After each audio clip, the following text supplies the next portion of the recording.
PP chairman Bilawal Bhutto Zardari Sindh में PP हुकूमत लाइ अवलियतुनि ते ॿधल रोड मैप जो ऐलान करे छॾियो। वज़ीरनि ऐं चूंडियल नुमाइंदनि खे ॿियनि ते तनक़ीद करण बदिरां पंहिंजी कारकर्दगी बहितर बणाइण ऐं पाण में इख़्तिलाफ़ ख़त्म करण जी हिदायत।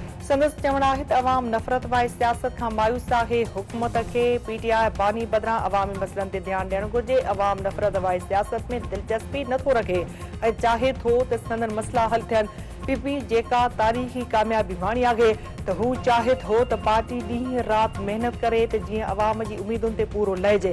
पार्टी अंदरि झेड़नि सां हुकूमती कारकर्दगी ते नाकारी असर पिया पवनि।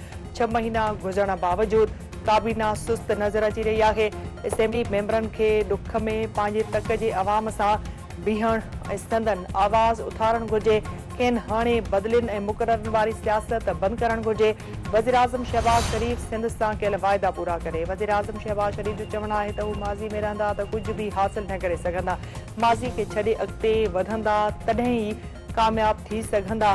पाक चीन बिज़नेस कॉन्फ्रेंस ॿिन्ही मुल्कनि जे कारोबारी राब्तनि खे हथी वठण तरफ़ अहम क़दम आहे। चीन जी तरक़ी संदनि लाइ मिसाल आहे। 5 चीनी शहरनि जे दहशतगर्दी में मारिजण अफ़सोसनाक लम्हो हुयो। पाकिस्तान में चीनी शहरनि जी हिफ़ाज़त यकीनी बणाई वेंदी। वज़ीर आज़म शहबाज शरीफ़ जो चीन में मसरूफ़ ने वज़ीर आज़म शहबाज शरीफ़ सां चीनी कंपनी तरानचियन होल्डिंग्स जे बानी ऐं चेयरमैन ज़ू ज़ाओ जियांग सां मुलाक़ात। चीनी कंपनी पारां पाकिस्तान में चइनि शोबनि में सीड़पकारी लाइ दिलचस्पी जो इज़हार। वज़ीर आज़म वफ़द सां गॾु हवाई हेडक्वार्टर जो दौरो पिणु कयो। अख़्तियारनि तरफ़ां केस मिले थियो। नरेंद्र मोदी वज़ीर आज़म जे उहिदे तां इस्तीफ़ा ॾेई छॾी। 8 जून ते टियों भेरो वज़ारत उज़्मा जो कसम खणंदो। भारतीय मीडिया जो चवणु आहे त भारतीय सदर मोदी जी इस्तीफ़ा क़बूल करे नई हुकूमत जी जोड़ जग ताईं कमु जारी रखण जी दरख़्वास्त कई आहे। मोदी टियों भेरो वज़ीर आज़म जो उहिदो संभालण लाइ 8 जून ते कसम खणंदो।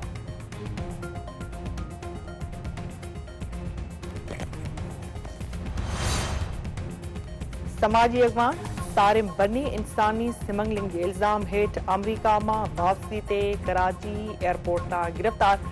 एफआई अख़्तियारनि जो चवणु आहे त सारिम बनी खे अमरीकी हुकूमत जी शिकायत ते गिरफ़्तार कयो वियो आहे।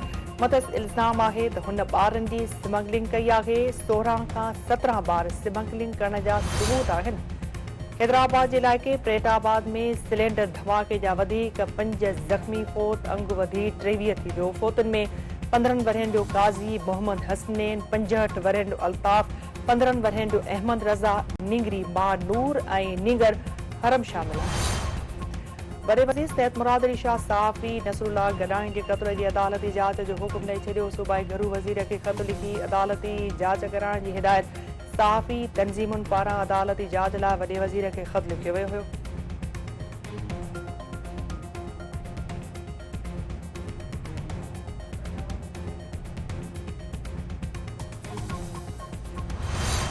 तलार वेझो ॻोठ नूर मोहम्मद उमरानी में उमरानी बिरादरी जी 2 धुरियुनि में झेड़े दौरान नौजवान क़तल। गोलियूं लॻण सबबि ग़ुलाम ला उमरानी मारिजी वियो। संदसि मड़ इस्पताल मुंतक़िल।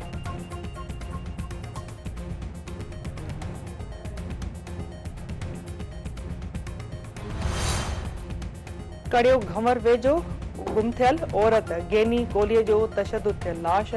शक जी बुनियाद ते 3 ॼणा गिरफ़्तार। पुलिस वाक़े जी जाच शुरू करे छॾी।